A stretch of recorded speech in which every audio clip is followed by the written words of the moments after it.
Well, I forgot that today was going to be virtual for you juniors, and so I put together this really fun lesson that involves all kinds of hands-on stuff. And then I realized you're not on campus today. Arr, man, hopefully this will be our last virtual lesson, like ever. But anyway, for you who are seniors, uh, well, you're not going to be watching this anyway because you're here on campus. But for those of you who are juniors, we're going to be starting our last unit of the year. It's going to last from now basically until the last day. It's on energy. It's probably the most important aspect of environmental science there is because it's really the why we have all the problems we have. So let's just understand. Now, there's a bit of physics in these first couple of days here because I feel like it's very important for informed citizens to understand the nature of energy in order to understand the magnitude of the problems we face as a society. They're surmountable problems, but if you don't understand energy and the laws of thermodynamics, you'll convince yourself that this problem is easier to fix than it is. It can be fixed, but it's an important one, and it needs to be fully understood in order to be resolved. So let's just get going on it. But I don't know why I put an atom bomb on there. Just like I wanted a picture of something explosive. I'm sorry, I didn't mean to scare you with an atom bomb picture. All right, let's go. All right. Now, this is one of the weirdest things of all about energy. I love thinking about energy. Here's why. Everything that exists is a manifestation of energy. There is nothing that you can think of, including the act of thinking, that isn't just one more way that energy has of manifesting itself. And yet we can't really say what energy is. There's no real acceptable definition for it. There's some ones that are like it's the ability to do work. Well, what does that mean? Well, work just means transfer energy. So it's this circular reasoning. Here's the thing about energy. We can measure it. It's not hard to measure. We'll do it a lot in class and we'll get good at it. But it's really difficult to define what it is. Now we can point to it and say that's one way energy looks like. So the thing to keep in mind about energy is this. It is the fabric of the universe. Okay? It manifests itself in lots of different ways. And so what we need to do is we need to be able to identify what these different ways are and then see how by measuring these we can come to understand the rules that govern how energy operates. Okay, so let's just start off with some of the forms that energy takes. Okay, so it can take the form of what we call kinetic energy, or Ke. And basically that means something that is moving. If an object is moving, it has kinetic energy. So clearly like a car is not a particularly scary thing, right? If I'm walking across a parking lot and the car is parked, it does not have any kinetic energy and it's not scary to me. That exact same car, if I was across the street and it was coming to me at 40 kilometers an hour, it's suddenly very scary. And the difference is, in the second case, it has a lot of kinetic energy. Okay, so moving objects have it, objects at rest do not. I know, of course, if this is a physics class, we could get into the whole thing about what is at rest, but this isn't a physics class. I just want you to know moving objects have kinetic energy. If I want an object to start moving, I've got to give it energy because otherwise it can't have it. We'll get to that next. Another very common way that energy has of manifesting itself is heat. Okay, so if I want to be warm, I've got to somehow access energy and then convert that energy into heat. Basically, heat is energy in the form of randomly moving atomic particles. So it's basically the kinetic energy of objects that are moving in random directions. Here, let me put my mask on and sign Chris's form here. And, yeah, so Can I just get a signature? yeah, that's what I thought you were here for. I'm making a screencast, but I'll go ahead and sign this for Thank you. Yeah, no problem. There you go. I'll see you later. Okay, we'll see you. Okay, so basically, kinetic energy is an object, a sort of macroscopic object moving. Well, the kinetic energy of atomic particles moving in random directions, that's what heat is. So when something is cold, they don't have much kinetic energy of their random atomic motions. And as they get hotter, they have more and more kinetic energy in their random movements. That's all it is, okay? Electrical energy is energy in the form of moving electrons or ions, like in the case of our bodies, like when you're thinking thoughts, you have a flow of ions. I think, was it potassium ions? I think across your synapses or through your muscles. The electrons flowing in wires. Another form of energy is sound energy. So that's basically the energy in that sort of back and forth movement of, it could be air molecules, it could be water molecules, it could be any kind of molecules. Anytime I have matter that's moving in what's called oscillations or back and forth motion, That is one way of energy has of manifesting itself. So still air doesn't have this. Loud air has this back and forth movement of the air molecules. And then there's light. And light is a whole thing on its own. Okay, it's a pretty confusing topic. We look at it from a quantum physics perspective, but we'll just say for the sake of this class, you know what? Light is just energy in the form of these little tiny packets of light energy called photons. They always move at the speed of light, and they carry energy from one place to another. And they travel at the speed of light, and all they carry with them is energy. Okay, those are just the different ways that energy presents itself in this universe. All right, but it turns out there's also what we call potential energy, and from an environmental science perspective, potential energy is what's most important. For reasons that will become evident as we go through this unit. Now, potential energy basically means you have the potential to release energy in those forms we just talked about. You have the potential to produce kinetic energy or heat energy or light energy, right? Now, it is very appropriate and useful to think of potential energy as stored energy. So if you take a look at here, okay, we also use PE to mean potential energy. So another good way of thinking of it is it's energy of position. So if something is in a high energy position, then it has a lot of potential energy. If it's in a low energy position, it does not. So in my amazing artisticness, I've drawn a boulder on a cliff. Okay. So here, the boulder is in a high energy position, right? It's at the top of a cliff. It has the potential to release energy. And when it does, it will come out in the form of kinetic energy, right? So right now, this energy is just sitting here.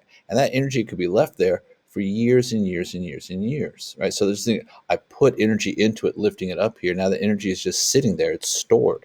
And it can stay there for many, many years. And then one day, it falls. And when it falls, what it's doing is it's converting its gravitational potential energy, we're going to call it, into movement energy or kinetic energy. But notice as it moves down, it gains speed, but it loses potential energy because it's at a lower energy position here than it is over here. And now this idea of potential energy can apply to other things than just things that can fall. So let's talk about the different types of potential energy that we need to learn to identify. So the first and most obvious is gravitational potential energy. Something that's in a position where it can fall has gravitational potential energy. So in other words, anything that's high and can move to low, it has gravitational potential energy. And in that act of moving from high to low, it's going to gain speed. It's going to gain kinetic energy. So this is going to be important. Say the water behind a dam is higher than the water at the bottom of the dam. So moving from high terrain to low terrain, it picks up kinetic energy. Now that one's pretty easy to understand. And most of us can look at an object and say, yeah, that object's in a high energy position. But now it's harder to see, things that can't be seen, it's a little bit harder to conceive of. So let's talk about chemical potential energy. Chemical potential energy is really what human society currently runs on. It's chemical energy that is present, chemical potential energy that's present in things like coal, oil, and natural gas, the fossil fuels with which we run pretty much our entire society. Now, so chemical potential energy is essentially, remember, anytime I talk about potential energy, I'm talking about energy of position. So basically, we have electrons in high energy positions that then move to low energy positions. So let's talk about coal. I have a piece of coal. Coal is just basically carbon, okay? So I have electrons, valence electrons on the outside of a carbon atom. But what happens is when I burn coal, when I combust it, essentially what I'm doing is I'm taking that electron, which is orbiting on the outside of coal in a fairly high energy position, and I'm moving it over to oxygen, forming CO2. And so even though I'm now forming this covalent bond between the carbon and the oxygen, that electron has moved into a lower energy position, and that leftover energy then gets released as kinetic energy. But in this case, it's kinetic energy in the form of random atomic motion, heat. So we find is most of the time when chemical potential energy is released, it's almost always released in the form of heat. It can take other forms like light, like say a firefly or whatever, but for the most part, a glow stick. But for the most part, it's released in the form of heat. Then we have nuclear potential energy. Now, nuclear potential energy is something I'm going to make a big argument for in the course of this course. Did I just say the course of this course? Of course I did. Anyway, so nuclear potential energy is basically when you take protons and neutrons in a nucleus, you can arrange them in certain ways in which they have higher energy and ways in which they have lower energies. Basically speaking, for most matter, I don't want to say this, starting with element 26, iron. Any nucleus bigger than that has more nuclear potential energy in it than iron does. So the biggest atoms that occur naturally on our planet are uranium. All right, uranium 235 in particular is one we're going to be very interested in. When you split that one, it breaks down to something that's much smaller and has less nuclear potential energy. And so every proton and neutron in that nucleus has to get rid of that energy. And again, like chemical potential energy, it converts it to heat. Then there is the elastic potential energy. So like if I take like a mouse trap, okay, so I take this mouse trap and I'm probably gonna hurt myself. You get to watch me hurt myself. Won't that be fun? Okay, so look, I put some energy into it. All right, now I'm gonna put this little thingy over here. Oh, I'm gonna hurt myself. I know I'm gonna hurt mom, I'm gonna get hurt. Okay, and I'm gonna put this thing here. I've never tried doing it in the air like this. Oh, I think I did it. I think I did it. Okay. Now this mousetrap has elastic potential energy. The energy is stored. Let me get a chopstick so I don't kill myself, or a pencil. The energy is stored in this spring here. Okay, so I basically I stretch this spring. The spring is an elastic substance once it wants to return to its original position. And when this is going to scare me. And now this energy can stay here stored for years until some stupid mouse comes along, and then, oh man, I release it. What I turn into? I turn into kinetic energy and some sound energy. I happen to notice. Okay, so those are potential energy, and the reason potential energy is so important is because for the last 150 years, human civilization has pretty much been all about looking around for potential energy and then releasing it and turning it into electrical energy and kinetic energy so we can run our societies. Now, as I said before, it's really difficult to say what energy is, but it actually is not that hard to measure it. And so when we measure it in units called joules. And the thing that you got to keep in mind is any form of energy or potential energy can be measured in joules. They're totally interconvertible. Just as energy can be converted from one form to another, no matter what form you convert to, we still measure it in joules. So I just have some pictures here. Inside a battery, I have stored energy, right? I usually release in the form of electricity. Well, I can say, well, this battery then has, let's just say, 8,000 joules of energy stored in it in the form of chemical potential energy. But now my car is in motion. When my car is in motion, it has kinetic energy. How much kinetic energy does this car have? Let's just say it has 50,000 joules of kinetic energy. All right, where did that energy come from? Well, there used to be 50,000 joules of chemical potential energy in its gas tank in the form of gasoline molecules. I could have a piano up in the air here. It has, say, 20,000 joules of gravitational potential energy.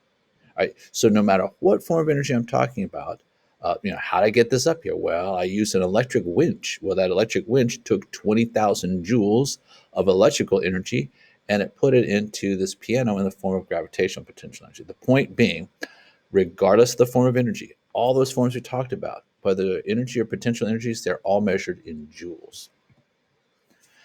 Now let's talk about the rules of energy. Sorry, I'm going to take a sip of coffee. So we have two rules, and we've talked about them earlier in the year, but let's talk about them in a new light here, okay? Because it's going to be important to understand the energy issues faced by our society. So the first law of thermodynamics, and there's a second one. There's other ones. We'll just talk about these two. The first law of thermodynamics, it can be stated many ways. It's arguably the most important rule in the universe, okay? So the easiest way to think of it is this. Energy can never be created or destroyed. What that means is it has to come from somewhere. It has to go to somewhere. There's no way of making it, okay? That basically we find it in one place and we can change it from one form to another. We can transfer it from one object to another, but we can't make it, and we can't make it go away. Basically, however much energy a system starts with, if it's a closed system, that's how much energy you end with. You can change how the energy looks. You can change who has it and who doesn't, but what you cannot do is change that total amount of energy. If you start with 1,000 joules, you end with 1,000 joules. No getting out of this one, okay? So basically, what this tells us is we can't make energy. All we can do is change it from one form to another. So when we talk about having an energy shortage, well, that means we need to find more of it. We can't just make it. It's not like vaccines. You can just start making. You can't make energy. You got to find it and release it, but you can't make it. So let's just look at a couple examples of how this works. So photosynthesis, okay, is arguably the most important energy transformation uh, on Earth. So the idea is I have light energy comes from the sun. Now we're going to talk in a little bit, in just a minute or two, about the second law of thermodynamics, which is going to negate most of what I'm saying now with the first law. I mean, I shouldn't say negates it, but it it it refutes a lot of it. So let's just say this. Let's just say 100 joules of energy in the form of light strikes this plant. What the first law of thermodynamics tells us is, well, guess what? This plant uses its chlorophyll. It can turn light energy into chemical potential energy in the form of glucose molecules. The energy is now chemical potential energy in glucose. But if I have 100 joules of light energy, the most energy I can make in terms of glucose is 100 joules. This plant can't just bring in water and carbon dioxide and turn it into energy. It doesn't work like that. You could only get as much energy as you have to work with. So if I bring in 100 joules, I can get 100 joules. I cannot get more than that. And I can't get less than that. I mean, I can get less than 100 joules worth of chemical potential energy. Let's just say what I got was 60 joules of chemical potential energy. Well, I'm missing 40 joules. And the first law of thermodynamics says you can't be missing 40 joules. It had to go somewhere, figure out where it went. And best bet, as always, it probably went into heat. The leaves got warm. Here's another example, cellular respiration. Okay, so I have this person running. All right, so basically when you run, what are you doing? You're taking chemical potential energy that ultimately came from photosynthesis, and you're converting it into other forms in your body, right? So you eat it, and then you're basically, we have kinetic energy because the person's moving, their muscles are getting warm, so there's a lot of heat. Their nerves are firing, sending electrical signals throughout their body, so there's electricity. And so what the first law of thermodynamics tells us is this: if this person started off with 100 joules worth of food energy in their body, they cannot make more than 100 joules worth of total of kinetic, heat, and electrical if those are the only three forms they make. So, however much you start with is how much you end with. That's the first law of thermodynamics. And so, well, where did all this energy we use come from? Well, so all the energy in our society basically came to us courtesy of the sun. There's almost the only energy that we use on Earth in our societies that doesn't come from the sun in one form or another is nuclear energy, or what's called geothermal energy, which is just another form of nuclear energy. The vast majority of the energy that we use on our planet comes to us from the sun, like in the case of this. So, light energy hits these green plants 300 million years ago, and that it gets converted into chemical potential energy in the form of sugars. These plants fall down and they don't decay. And since they didn't decay, their energy didn't get converted to other things.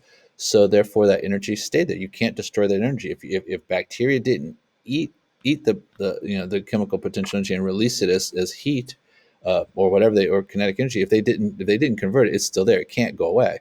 So now sea level comes up, the ocean comes in, it buries the old swamp, and now I'm starting to compress, drive the water out, heat it up. But eventually, all this photosynthetic material, all that chemical potential energy, ended up here in coal. And then what happens is today we dig it up and we release it. So when we burn coal, oil, natural gas, we're releasing chemical potential energy that started off as light energy hundreds of millions of years ago in the case of coal, or tens of million years ago in the case of oil.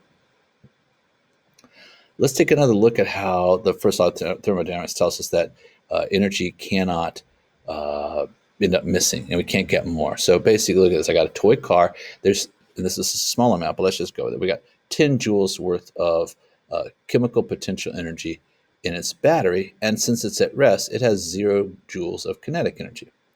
Now I hit a little button and I turn it, I activate it. Well, when I do that, it begins to move. So it's gaining kinetic energy. Well, here's what the first law of thermodynamics tells us. Let's say we just check in on it, okay? And we find it's got 5 joules worth of chemical potential energy left in the battery. It's used up half of what it's got. Well, I find it has 3 joules of kinetic energy. All right. If you add that up, you only get 8. And the first law of thermodynamics says, oh, no, it's all there. Trust me. Where's the missing 2 joules? Well, it turns out we also gave 2 joules of heat. So when we add up all the energy, what we find is the energy you start with, in this case 10 joules, is going to be the energy you end up with. 2 plus 5 plus 3 is 10. It's always accounted for. That's what the first law tells us. But the first law isn't the only law.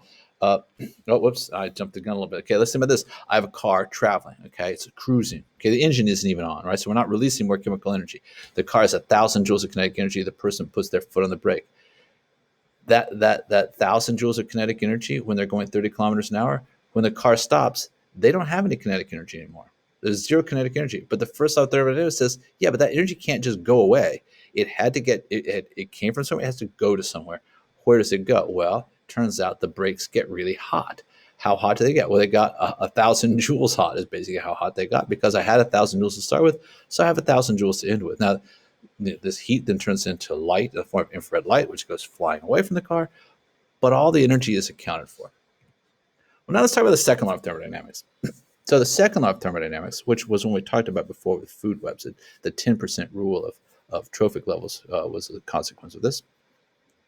Basically, what it says is that anytime we change energy from one form to another, anytime we transform it, or anytime we move or transfer it from one object to another, some of it will always end up as heat energy. And a lot of times it gets lost as heat energy, because we're going to find this. It's really difficult to turn heat energy into anything other than heat energy. If you want to be warm, it's great. But if you want to do anything else with it, if you want to make electricity or motion or sound, heat's not a great way to go. And unfortunately, the second law of thermodynamics says anytime you change energy from one form to another, say chemical to kinetic, some of it is going to end up as heat no matter what happens. So what that tells us then is that you can never have 100% energy transfer from the form you start with to the form that you want, unless what you want is heat, right? If you want anything other than heat, it can't be done, because some of it or all of it is going to get converted to heat. So let's just look what I got here. This is not possible. I cannot have 10 joules of battery in my toy car, push a button, and now the battery drains down to 4 joules. I cannot have the car have 6 joules. Here's why. 6 plus 4 is 10. That's what I started with. You can't have 100% efficiency. What's going to happen instead is some of it's going to get converted to heat. So instead, I might get something like this. This would be possible according to the second law. Now, this first one would be possible according to the first law, because the total energy is still accounted for. But the second law just says, yeah, it's always accounted for, and some of it is always going to get converted to heat. So I start with 10 joules, and then I use it up. So now I've only got 4 joules left. But look, I don't have 6 joules here. I have 5. Why? Because I generate 1 joule of heat. Now, when I add it all up, like the first law of thermodynamics says, I'm going to come up with the amount I started with. I didn't create or destroy an energy, but I can't just convert it always into the form I want. Some of it. Doesn't have to be a lot of it, but some of it will always end up as heat. That's the second law of thermodynamics. Which brings us to a concept called efficiency. So it's going to be important in trying to figure out how to get our society past this crisis, this energy crisis that we're facing.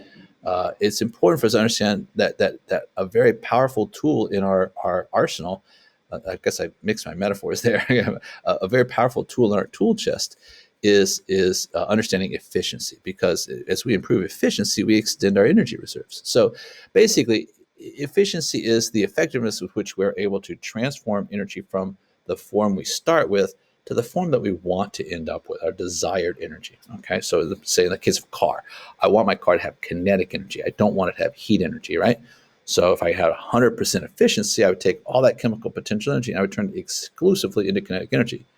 But remember, the second law of thermodynamics says I can't do that, right?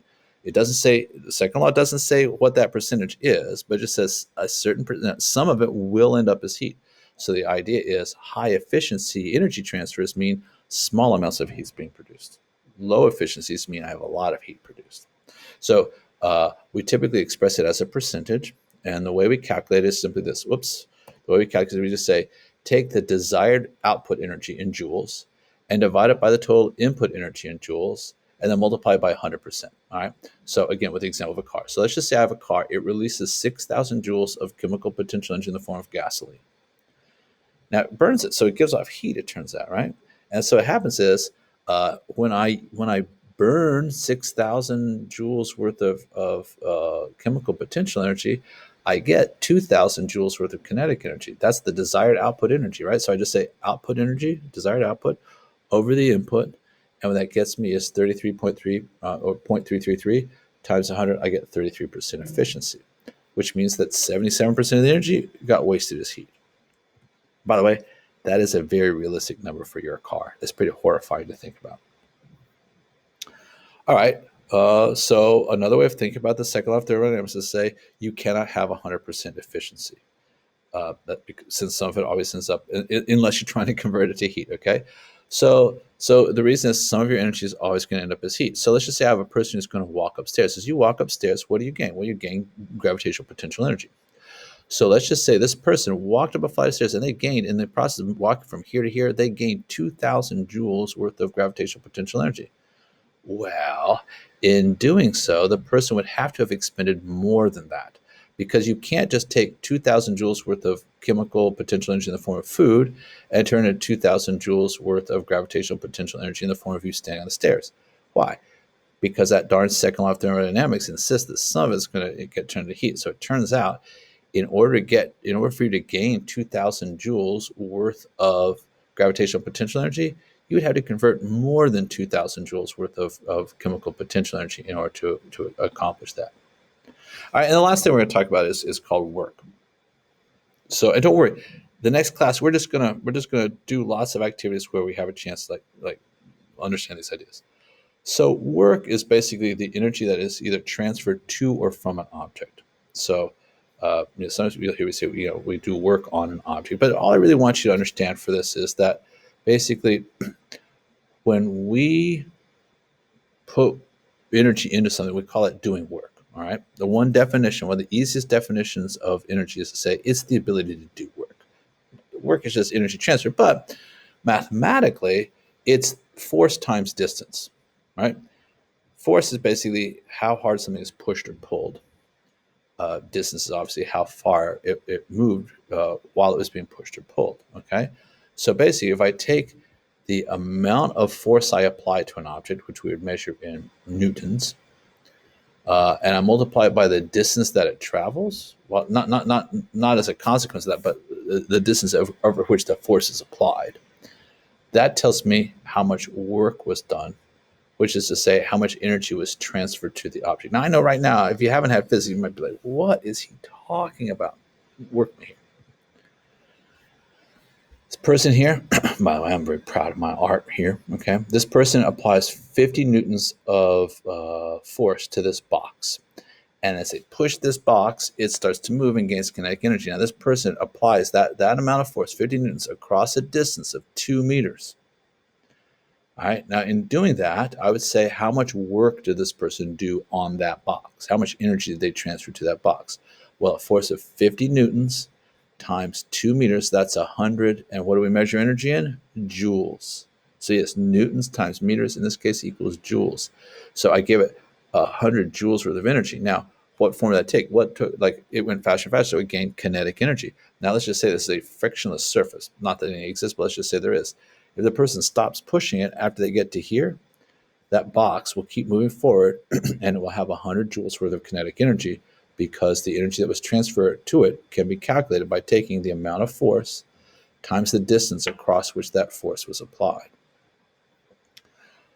What if instead of pushing it in horizontally, giving it kinetic energy, what if I lifted it upwards?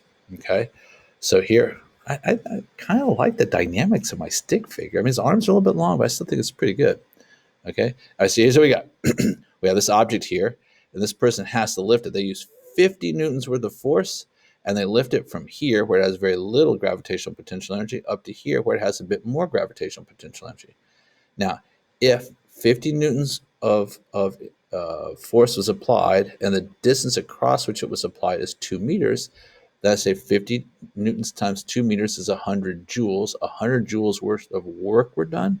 But in this case, it's not making it go faster, it's making it go higher. So those joules show up as gravitational potential energy. Listen, hey, I know there's a lot to try. I think it's the last slide. I know that's a lot to try to process. Don't worry about trying to process it. I mean, look over this, try to get your head around it, and we'll work on it in class when I see you again. Take care.